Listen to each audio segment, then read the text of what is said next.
So here's an overview of a cool new feature in the stats software, which is importing and exporting filter settings. So the reason we've added this is time and time again on the BTC discussion forum, we see people sharing ideas, and when someone finds a new great angle, other people often ask them what their filter settings are for that strategy in the BTC stats software. And up to now, sharing that information was a bit of a cumbersome case of sort of posting a screenshot on the forum and then trying to recreate that filter.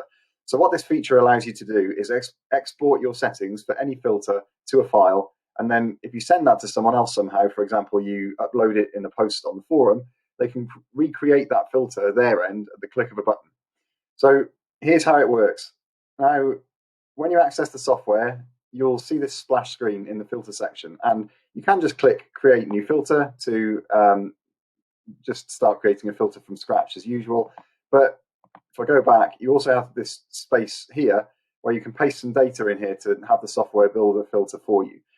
So how does that work? Well, let's say you've created a filter already. So let's just create a super basic filter to demonstrate.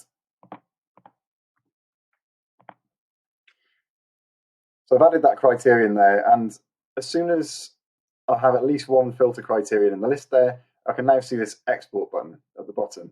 And if I click that, then this save dialog pops up, and I can drop that file anywhere I like on my computer. Obviously, remember where you saved it.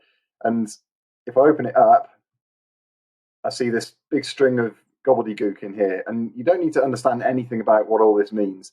All you need to be able to do is copy the whole lot to your clipboard, and the way I would do that is personally is to press Control A to select everything and then Control C to copy it, or you can right click and choose select all and then right click and copy as well once you have selected it. I'll do exactly the same thing.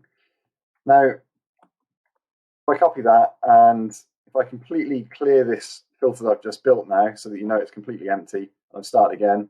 But this time, if I go back and paste that data into the import field here, just like that, and click import, then it builds that filter again for me in an instant. Now, obviously, you wouldn't normally export and then re-import your own filter in the way that I just have, but usually you'd obviously either be the one exporting their amazing profitable filter or the one importing it at the other end when it's been shared with them. And if you're dealing with a filter that you've already saved at some point and you just want to send the settings to someone, then all you have to do is go to your saved filters list. I'll just choose a random one from the list here. And if you click edit filter, then it takes you back to the filter settings screen with all the settings already built in there. And you can just click the export button just as we did in the first example, and then send that file to someone exactly as I described before. So that's pretty much it. Hopefully that helps to speed things up when trying to share ideas with other BTC members.